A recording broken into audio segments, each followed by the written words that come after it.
kolema moke mais apesa ye mwa eloko mwa moke apesa bino.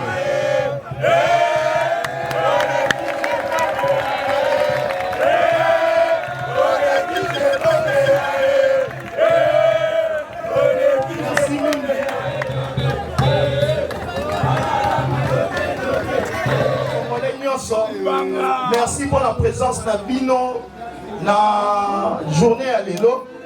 Nasi Amboula, mais te répondre présent. Et le réseau là qui s'inquiète, on a déterminé.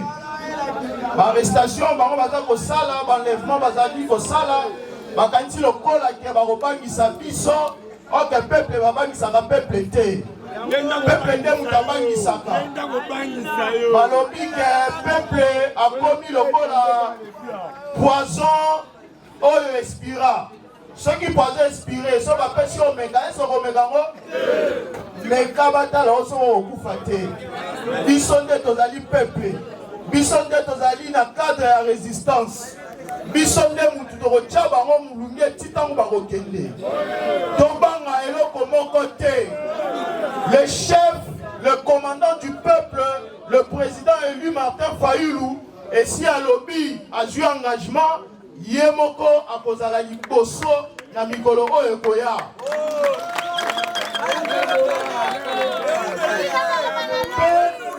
Pe a lobby to bangate. Motindo mela et kopesama. Donc, na constitution, na chilombo. Bino boponi bo changer nani. Na constitution na chilombo boponi to changer nani.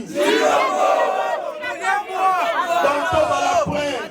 Chilombo il faut akende. Constitution il faut etikala.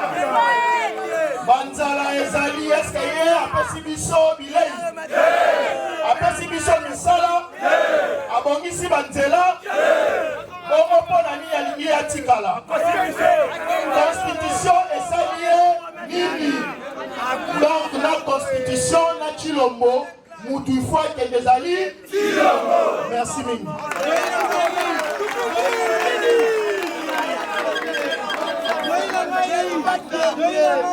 Merci Mingi. Merci Mingi bandeko na ngai. Na bubu mali de koti biso. Senga na kopesa merci mingi na ba coordonnateur provincial na biso nyonso. Ba coordonnateur ya résistance, ba coordonnateur ya ba force de résistance, ba coordonnateur ya ligue des jeunes. Tokobete na bango maboko makasi topesa bango courage. Basala esu kusala makasi bakende liboso. Tozali biso ni révision ya constitution. Kasi tofandi pamba te. Tolobi pona kende liboso esengeli ba congolais nyonso bafanda ensemble dans un processus de vérité, réconciliation, cohésion nationale. Yango tokobunda. Tosengi tosilisi lelo boye na bandi ete tokotambola esika ya ba père spirituel na biso nyonso. Tokokende koyebisa bango bakoyoka to bakoyoka te. Bakomona to bakomona te. Tosengi na bango bafandisa biso nyonso po ba congolais to solola lokola bana ya mboka.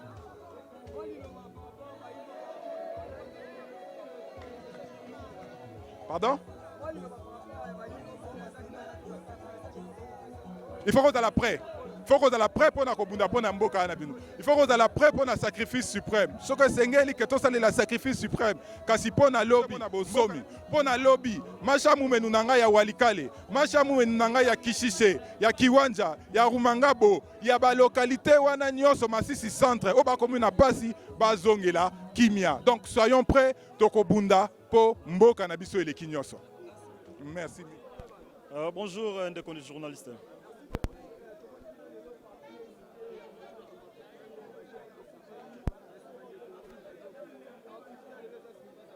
Ok, merci.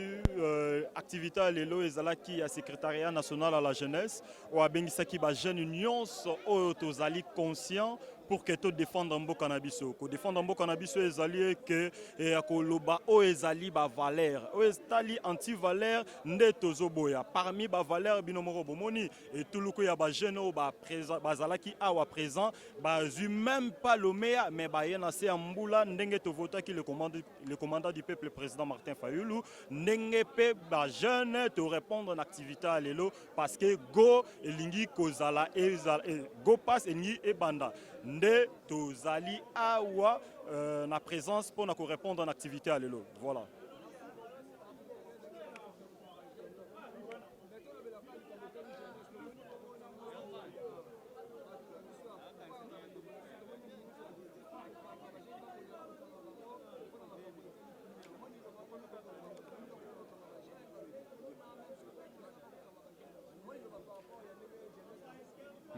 Merci ndeko Mutamba ngai na ko considérer lokola mbwa ya Kopal.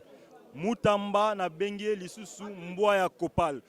Pourquoi na lobby Mutamba azali mbwa ya Kopal? Parce que ba jeune ba ko kangalelo. Certes, baza bato ba ko botola, o ba ko yokisa biso pasi, ba ko kata, mais Mutamba en tant que ministre ya justice fallait d'abord akende na source, na cause. Mutamaela lobaka, moto asali likambo yo, cause. Et loko nini tindie pour que asala yo. Bana wana lelo bako yiba bako kata. Bato yo bazako sala ke bana wana bako na degré. Ezali bango moko gouvernement. Comment Mutamba akangi mwana o ayibi sake, mwana o ayibi téléphone, mais atiki bandeko ba yibi ba million. Comment Mutamba azokanga bano bako kata, mais azotika bato bako détourner ba millions du jour au jour, notamment RAM plus ou moins 300 et quelques millions de dollars. Mais azokanga bano yo plus o bazo sala mabe. Comment Mutamba yazo kanga bana wana pour que bakende na bango ya koboma. Aussi longtemps atiki ba indo-pakistanais, ba salaka, ba whisky, oyo, ezali ko troubler moral ya bana wana. Est-ce que vous savez que parmi ba acteurs bana ba ko sala, ezali ba whisky o ba ko melaka du jour au jour. Fallait ko kanga bendie wana o ezobebisa, ba zododo o ezobebisa moto na bango.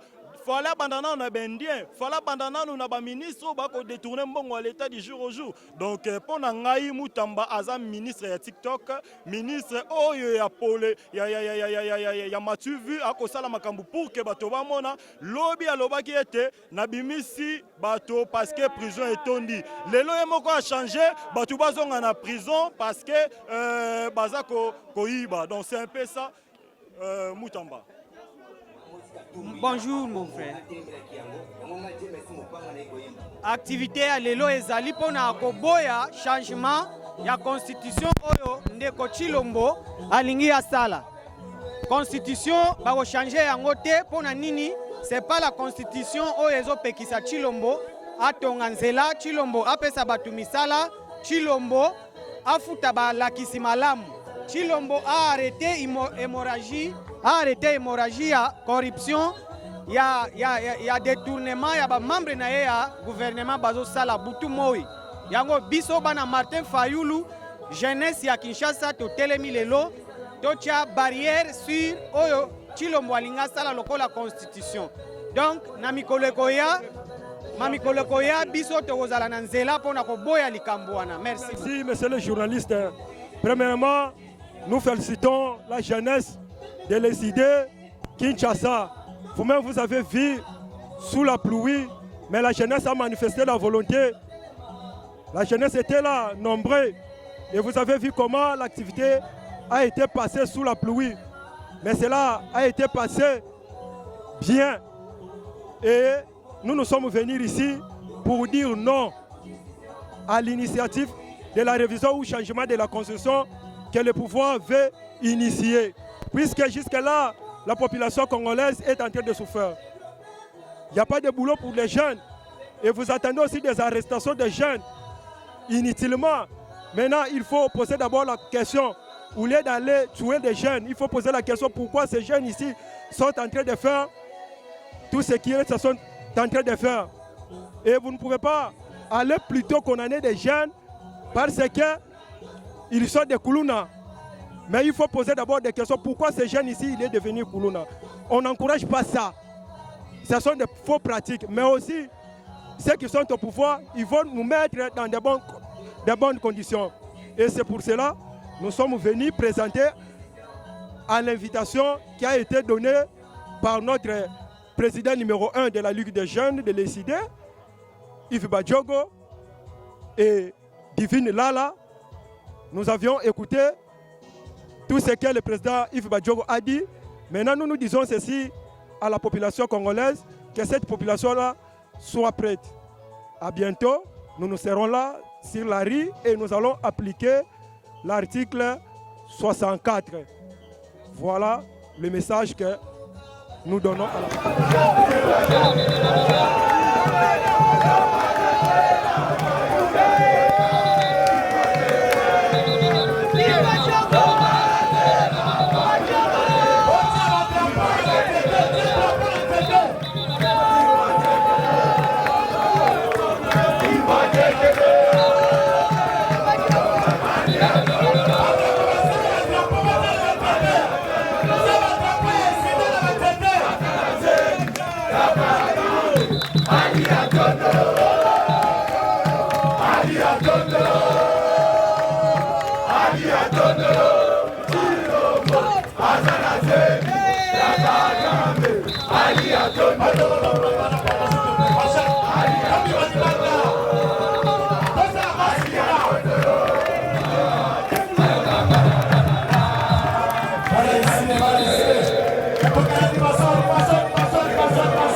Vale!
Merci pour votre présence. Avant de Bananion, sans pour la